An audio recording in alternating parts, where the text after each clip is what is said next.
ராவணா பார்வையாளர்கள், தமிழ் உறவுகள் மற்றும் ராவணா நலம் விரும்பிகளுக்கு வணக்கம். துரைந்தர் சினிமாவை பார்த்தவங்களுக்கு தெரியும். பகுதி 1, பகுதி 2 ரொம்ப பிரம்மாண்டமான ஒரு படைப்பது. ஒரு நாட்டுக்குள்ளாக அரசியல் மற்றும் இன்னும் மற்ற விடயங்களில் தலையிடுறது எப்படி, ஒரு நாடு இன்னொரு நாட்டுக்குள்ள எப்படி ஸ்பையை உருவாக்குறது, அங்கேருந்துட்டு எப்படி சதிகளை முறியடிக்கிறது, அந்த நாடு நமக்கு எதிராக இந்தியாவுக்கு எதிராக என்னெல்லாம் சதி செய்துட்டு இருக்குது, அது அந்த இடத்துல இருந்தே முறியடிக்கிறது எப்படி அப்படின்றது தான் அந்த கதை. ரொம்ப பிரமாதமாக இருக்கும் அந்த படைப்பு. அது உண்மையிலே சில பகுதிகள் நடந்ததை உள்ளே இணைச்சிருந்தாங்க. அதை ஏன் இங்கே பேசுகிறோம் அப்படின்னா, சமீபத்தில் உங்களுக்கு காஷ்மீரில் பார்த்தீங்கன்னாக்கா அந்த பக்கம் எல்லை மீறி உள்ளே ஒரு பார்க்கில் இருந்தவங்கள சுட்டு கொண்டுட்டு போனதை பார்த்துருப்போம். அதற்கு எதிராக இந்தியா ஆப்ரேஷன் சிந்தூர் நடத்தினாங்க. பாகிஸ்தானுக்குள்ளே நுழைஞ்சி அங்கே போயிட்டு குண்டு வீசிட்டு வந்தது, அந்த தீவிரவாத முகாம்களெல்லாம் அழிக்கப்பட்டது அப்படின்லாம் பார்த்துருப்பாங்க. எங்கேயோ ஒரு மூலையில் தலைப்பகுதியில், இந்தியாவுடைய தலைப்பகுதியில் நடந்தது நாளைக்கு வால் பகுதியில் ஏன் நடக்காது என்ற கேள்வி நமக்கு ஒரு அச்சுறுத்தலாகவே இருக்கிறது. இலங்கை பகுதியில் குறிப்பாக அங்கே இருக்கக்கூடிய விடுதலைக்காக போராடிய அந்த இயக்கம் மறைந்த பிறகு அங்கே நிறைய தீவிரவாத சம்பவங்கள் தலை தூக்கி இருக்கிறது அந்த நாட்டுக்குள்ளாக.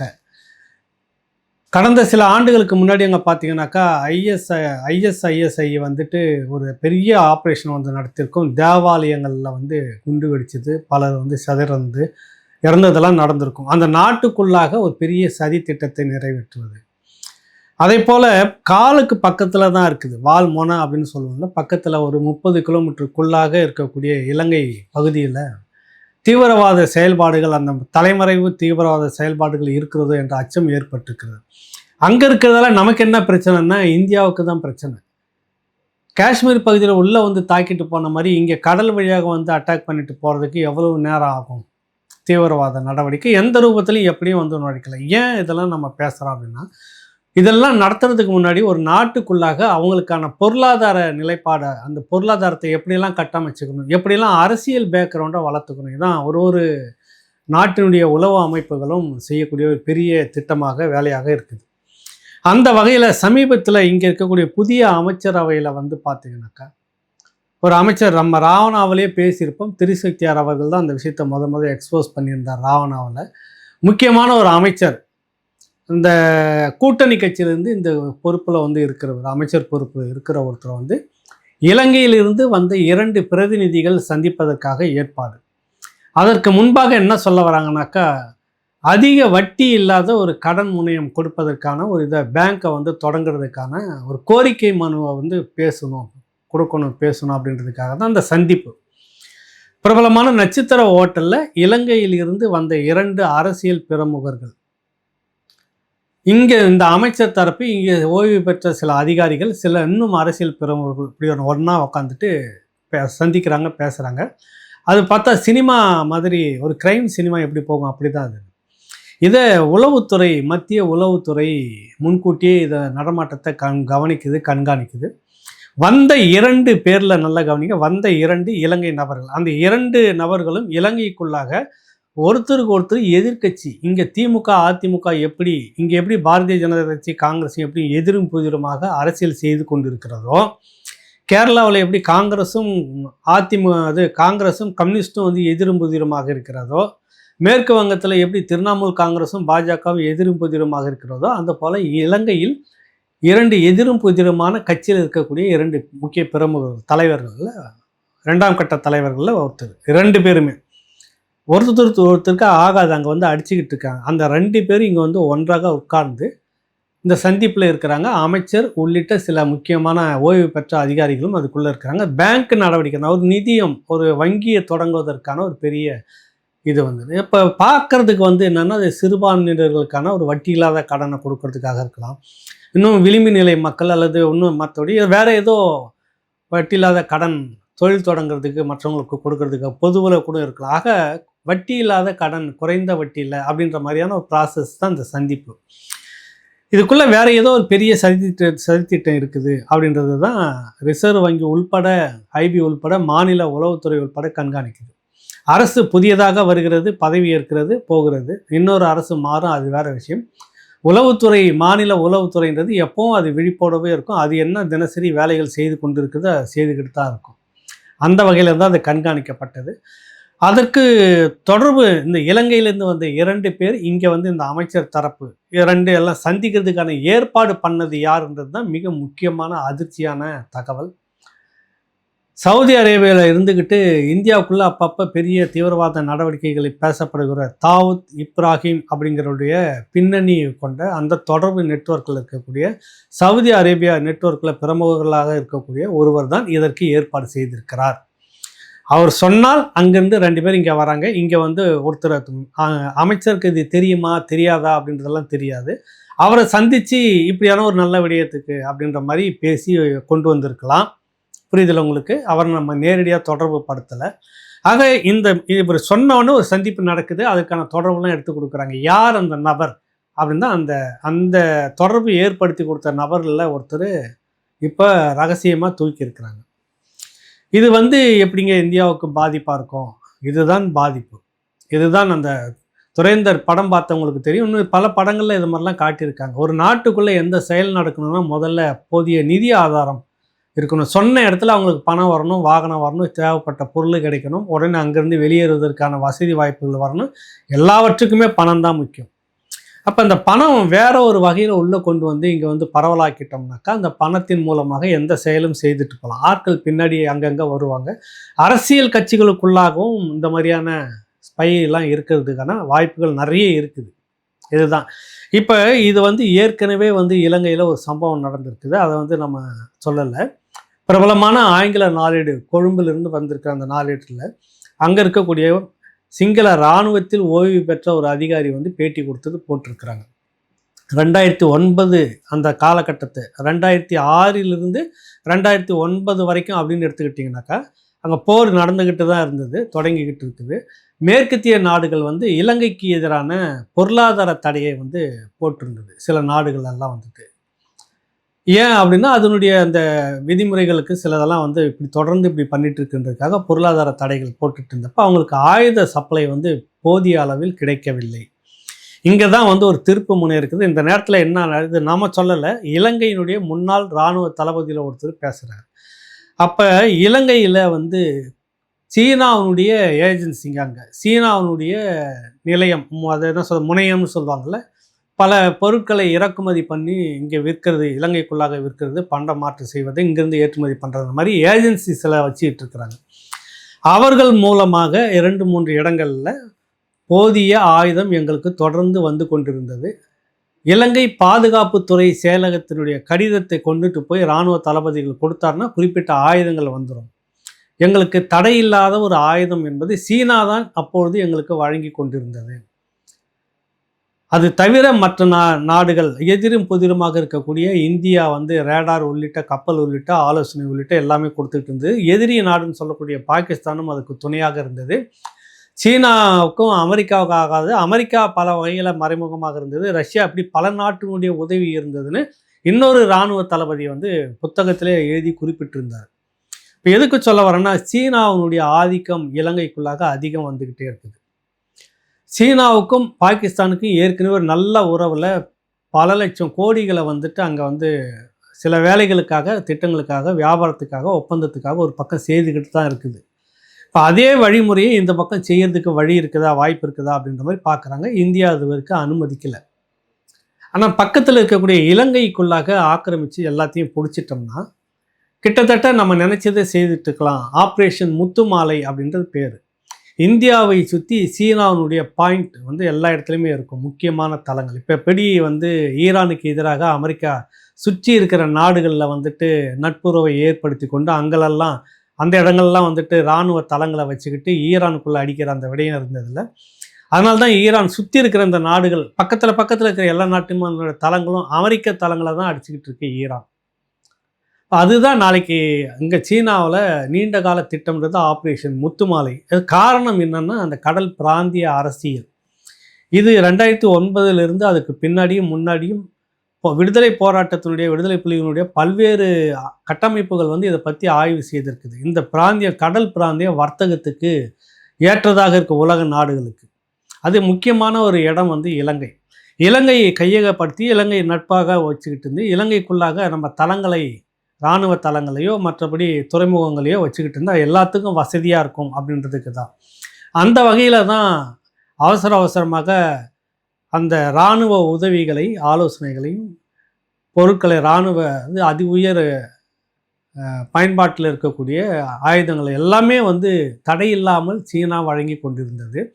பிறகு அந்த சண்டை முடிஞ்ச உடனே அது அப்படியே கட்டுமான நிறுவனமாக மாறிடுச்சுன்றதையும் சொல்கிறாரு. சண்டை முடிஞ்சிருச்சு, இப்போ அந்த ஆயுத வர்த்தகம் இல்லை எங்களுக்கு கொடுக்கல, இப்போ இலங்கைக்குள்ள கட்டுமான நிறுவனமாக மாறிடுச்சு. அம்மாந்தோட்டம் உள்ளிட்ட பல்வேறு இடங்களில் அது கட்டுமான வேலைகளை செய்து முடித்து கொடுத்துருக்குது அப்படின்றத சொல்ல வராங்க. இப்போ அந்த மாதிரியான வேலைகள் செய்துக்கிட்டு இருக்கும்போது அவங்களுடைய ஆதரவு இந்த மாதிரி இருக்கும்போது ஏதோ ஒரு நெட்வொர்க்கில் இந்த பக்கம் பாகிஸ்தான் தொடர்புடைய சவுதி அரேபியா பாகிஸ்தான் நெட்வொர்க்கில் இருக்கக்கூடிய ஒரு கட்டமைப்பில் இருக்கக்கூடிய ஒரு நபர் ரகசியமாக திட்டமிட்டு இலங்கையில் எதிரும் புதிருமாக இருக்கக்கூடிய 2 தலைவர்களை கொண்டு வந்துட்டு இங்கே தமிழ்நாட்டினுடைய ஒரு அமைச்சர் சந்தித்து வங்கி அதிக வட்டி இல்லாத கடனை கொடுக்கறதுக்கான ஒரு வங்கியை திறக்கிறதுக்கான ஆலோசனைன்ற பேரில் இறங்கியிருக்கிறாங்க. இப்போ கூட்டி கழித்து பார்த்தா எப்படியான சம்பவங்கள் எதிர்காலத்தில் நடக்குமா இல்லையா, இலங்கை எப்படி தன்னுடைய இடத்த கொஞ்சம் கொஞ்சமாக சீனாவுக்கு கொடுத்துக்கிட்டு இருக்க வர்த்தக ரீதியாக அப்படின்னு, அதற்கு போட்டியாக இந்தியாவும் பல ஆயிரம் கோடிகளை வாரி வழங்கிக்கிட்டு இருக்கு. அதுவும் ஒரு பகுதியில் நாங்கள் உங்களுக்கு இந்த ஸ்கீம்லாம் செய்து தரேன்னு போட்டின்னு இப்போ நல்லா மேனா மினிக்கி அழகாக இருந்துக்கிட்டு இருந்தால் எல்லோரும் போட்டி போடுற மாதிரி அந்த இடத்துக்கு வந்திருக்கு இலங்கை. முக்கியமான இடம் அது, எனக்கும் வேணும் உனக்கும் வேணும் எல்லாருக்கும் வேணும்னு போட்டி போடுற மாதிரி. இந்த பக்கம் இந்தியாவுக்கு நட்பு நாடாக இருந்து கொண்டு அந்த பக்கம் சீனாவுக்கு எல்லா விதமான ஆதரவும் கொடுத்துக்கிட்டு இருக்கிற ஒரு போக்கு இப்போ அதிகரித்து கொண்டிருப்பதாக வெளிவட்டாரங்கள் பேசுது. இதுதான் ஏற்கனவே அங்கே இருக்கக்கூடிய யாழ்ப்பாணத்தில் இருக்கக்கூடிய பல விஷயங்கள்லாம் கண்காணிச்சுக்கிட்டே இருக்கிறாங்க. யாழ்ப்பாண பல்கலைக்கழகத்துக்குள்ளாக சீனா என்ன செய்து அந்த நாட்டுக்கு கலாச்சார பண்பாட்டு உறவு அப்படின்னு தான் ஆரம்பிப்பாங்க. ஏற்கனவே சீனா கொழும்பில் இருந்தது, கொழும்பில் பெரிய முனையங்களெல்லாம் கிட்டத்தட்ட சீனாவுக்கான தனி இதுவாகவே கொண்டு வச்சிட்டு இருக்காங்க. பல துறைமுகம் உள்ளிட்ட பல இடங்களை கையில் எடுத்து வச்சிட்டு இருக்கிறாங்க. இப்போ வடக்கு நோக்கி, அதாவது இந்தியாவை ஒட்டி ஒரு 24 கிலோமீட்டர் கடல் மைல் தூரத்தில் இருக்கக்கூடிய அந்த தலைமன்னார் யாழ்ப்பாணம் அந்த பகுதியில் ஒட்டியும் உள்ள நுழைஞ்சிருக்கு சீனா. அங்கே மிகப்பெரிய ஒரு லைப்ரரி, நூலகம், வர்த்தகம் அப்படின்ற பேர்லாம் இப்போவே நுழைய தொடங்கிட்டாங்க. அது மூலமாக கல்வி நிறுவனங்களுக்குள்ளாக நுழைஞ்சு கலை பண்பாட்டு கூட்டுறவு என்ற பேரில் ஒரு 100 மாணவர்கள் யாழ்ப்பாண பல்கலைக்கழகத்திலேருந்து 100 மாணவர்கள் சீனாவுக்கு அழைச்சிக்கிட்டு போய் அங்கே போயிட்டு அங்கே சுற்றுலான்ற பேரில் பார்த்துட்டு அங்கேருந்து ரிட்டர்ன் வரும்போது என்ன வருவாங்கன்னா ஒரு முற்போக்கு சிந்தனைன்ற பேரில் பழைய இந்த இனம், மொழி, அரசியல் அப்படின்லாம் பேசக்கூடாதுன்னு நிறைய தோழர்கள் இந்த மாதிரிலாம் இங்கேயும் பேசுகிறவங்களாம் இருக்காங்க. அந்த இடதுசாரி சித்தாந்தத்தோடு பேசுவதற்கான பயிற்சியாக கூட இருக்கலாம், இல்லை அப்படி மூளைச்சலவை செய்வதற்காக கூட இருக்கலாம். இதெல்லாம் இந்தியா வேடிக்கை பார்த்துக்கிட்டே இருக்குதா அப்படின்ற ஒரு கேள்வி நமக்குள்ளே வருது. இந்தியா அது காலங்காலமாக இந்தியா அங்கே இருக்கக்கூடிய கல்வி நிறுவனங்கள் உட்பட மாணவர்கள் உட்பட இங்கே படிச்சுக்கிட்டு போகிறதுக்கு இன்னும் மற்ற எல்லா வகையான ஒரு இதுவும் காலங்காலமாக இருந்துக்கிட்டு, ஏன்னா அந்த ஒரு கிட்டத்தட்ட அது தொப்பல் கொடி உறவுன்னே தெரியும், மண்ணே தெரியும். தீவு தொடர்ந்து திட்டாக போயிட்டே இருக்கும், தலைமன்னார் வரைக்கும் ராமேஸ்வரத்துலேருந்து பார்த்தீங்கன்னா. அது ஒரு பகுதி என்ன ஒரு காலத்தில் ஒன்றா இருந்தது, இடையில உங்களுக்கு கடல் மூடி இருக்குது, அவ்வளோதான். திட்டு அங்கங்கே இருக்கும். தொப்பல் கொடி உறவுன்றதால காலங்காலமாக பக்கத்திலே இருக்கிறதால எல்லா விதமான போக்குவரத்து. இன்னும் சொல்லப்போனால் 1991க்கு முன்பாக ராமேஸ்வரம் எப்படி இருந்ததுன்னா தினசரி அப்பப்போ நினைக்கும் போதெல்லாம் அங்கே போராளி குழுக்கள்லாம் அங்கே வருவாங்க. அவங்களுக்கு வேண்டப்பட்ட பொருட்களாக வாங்கி மூட்டை கட்டி எடுத்துகிட்டு போவாங்க. அங்கேருந்து நிறைய மக்கள் வருவாங்க. இன்னும் அதுக்கு முன்னாடி போனீங்கன்னாக்கா நிறைய அங்கே போட்டில் இங்கே சினிமா பார்த்துட்டு வாங்கி வச்சுருக்கிற இங்கே இருக்கக்கூடிய உறவுகள் ஏற்கனவே தேவைப்பட்ட பொருட்கள்லாம் வாங்கி வச்சுக்கிறதெல்லாம் எடுத்துகிட்டு அங்கே போவாங்க. இப்படி தான் இருந்துருக்குது.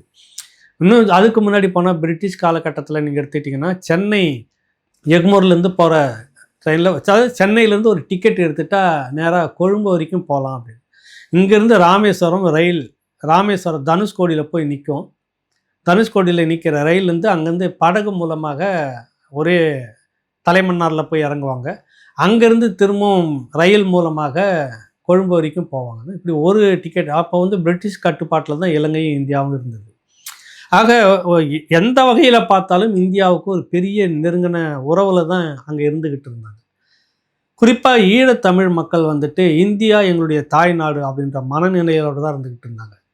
அந்த விடுதலை போராட்ட இயக்கத்திலிருந்து விடுதலை புலிகள் இயக்கம் அந்த தலைமையும் சரி ஒரு காலத்திலும் இந்தியாவுக்கு எதிரான எந்த வேலையும் நாங்கள் செய்ய மாட்டோம். திருகோணமலையை வந்து அமெரிக்கா இராணுவ தளமாக பயன்படுத்துறதுக்கு அது முக்கியமான ஒரு துறைமுகமாக இருக்குது. அதை பயன்படுத்துறதுக்கு பேச்சுவார்த்தை நடத்திட்டு இருக்கிறப்ப ஜெயவர்தனை இங்கே இருந்துட்டு அதுக்கான பச்சை கொடி காட்டுற மாதிரி ஒரு சூழ்நிலை வந்தபோது தான் இந்திரா காந்தி கோவப்பட்டு வந்து காலங்காலமாக உறவில் இருந்துக்கிட்டு இருக்கிறோம், வேண்டியதை செய்துட்டு இருக்கிறோம், நீங்கள் அங்கே இப்படி ஒரு முறை எடுத்துக்கிட்டு போகிறது வந்து சரியில்லைன்றதுக்காகத்தான் அங்கே இருக்கக்கூடிய அந்த போராளி இயக்கங்களுக்கெல்லாம் இங்கே பயிற்சி கொடுக்கக்கூடிய அந்த வேலையை செய்து பயிற்சி கொடுத்து அங்கே அனுப்பிச்சாங்க. விடுதலை இந்த மாதிரி கேட்க தொடங்கினாங்க. அந்த இதெல்லாம் நடந்தது. காரணம் இந்தியா அந்த முடிவு எடுத்ததுக்கு காரணம் எந்த காரணத்தை முன்னிட்டும் இலங்கை அமெரிக்காவுக்கு சார்பாக அந்த இடத்த கொடுத்துடக்கூடாது, அமெரிக்காவுக்கு சார்பாக போயிடக்கூடாது. அதனால தான் சொல்லுவாங்க அங்கே இருக்கக்கூடிய தமிழ் உறவுகள் எப்போவுமே அது இந்தியாவுக்கு ஆதரவாக. திருச்சி வேலுசாமி காங்கிரஸ் கட்சியில் முக்கிய பிரமுகராக இருக்கிற அவர் தொடக்கத்திலிருந்து இன்று வரை இந்த ராஜீவ்காந்தி படுகொலை சம்பந்தமாக பேசும்போது தொடர்ந்து சொல்லக்கூடிய ஒரு வார்த்தை என்னன்னா, அமெரிக்காவுக்கு எப்படி இஸ்ரேல் இருக்கிறதோ அப்படி போல் இந்தியாவுக்கு ஒரு தனி ஈழம், விடுதலை புலிகள் கட்டமைக்கக்கூடிய தனி ஈழம் இருக்கும், ஒரு பெரிய பாதுகாப்பாளனாக இருக்கும்னு. உண்மையிலே அப்படி தான் இருந்தது. நினச்சா சீனா கப்பல் வந்துட்டு போகிறதெல்லாம் அப்போல்லாம் கிடையாது, இயக்கம் இருந்த வரைக்கும் கிடையாது. இப்போ எல்லாம் உள்ளே வந்து நின்று இருக்காது. அந்த இலங்கைக்கே நல்லா தெரியும். தடுப்பாரனாக இருந்தது விடுதலை போராட்ட இயக்கம், விடுதலை புலிகள் இயக்கம். அது வாழ்ச்சி முடிச்சாச்சு. ஏன்னா ஒரு இனம் விடுதலை என்பதை எந்த நாடும் விரும்பாது. அது இன்னைக்கு இங்கே அனுமதிச்சுன்னா ஒரு நாட்டிலையும் நாளைக்கு அந்த மாதிரி ஒரு இன எழுச்சி, இன விடுதலைன்ற மாதிரிலாம் கேட்க ஆரம்பிச்சிருவாங்க. அதனால் எல்லாரும் சேர்ந்து அதை முதல்ல முடிச்சிருன்னு சொல்லிட்டு எல்லோருமே சேர்ந்து ஆயுத உதவி, ஆலோசனை, இராணுவ உதவின்ற மாதிரி கொடுத்து முடிச்சுட்டாங்க. இப்போ இன்றைக்கி என்ன நடக்குதுன்னா, இந்தியாவுக்கு ஒரு தலைவலியை தொடர்ந்து கொடுக்கக்கூடிய இடமாக இலங்கை மாறிக்கொண்டிருக்கிறது. சீனா உறவு ரொம்ப நெருக்கமாக இருக்கிறது. சீனாவுடைய ஸ்பைன்னு சொல்லக்கூடியவங்க வந்து எல்லா இடத்துலையும் இறங்கி வேலை செய்துட்டு இருக்கிறாங்க. அங்கே இருக்கக்கூடிய தமிழ் இளைஞர்களையும் சீனாவுக்கு கொண்டுட்டு போயிட்டு ஒரு நட்புறவு, கலாச்சார பண்பாட்டு நட்புறவுன்ற பேரில் மாணவர்களை அங்கே கொண்டுட்டு போகிற ஒரு மூலச்சலவை செய்யக்கூடிய அந்த வேலையும் இருக்கிறது. எல்லாவற்றையும் இந்தியா பார்த்து கொண்டு இருக்கிறது அப்படின்னு நம்ம எடுத்துக்கலாம். மாற்று என்ன நடக்கும் நாளைக்கு தெரியல. எப்படி எதை பார்த்தாலும் சரி, இரண்டு விடயம் தான் ஒன்று இருக்குது. ஒன்று வந்துட்டு அங்கே இருக்கக்கூடிய தனித்தமிழ் ஈழம் என்ற நாட்டை உருவாக்கி கொடுத்தால் இந்தியாவுக்கு அது பாதுகாப்பாக இருக்கும். இல்லைன்னா நீங்கள் கொடுக்குற வரைக்கும் நாங்கள் நட்பில் இருப்போம், எவ்வளவுதான் கொடுத்துட்டு இருக்க முடியும், நட்பு நாடுன்னு சொல்லிட்டு.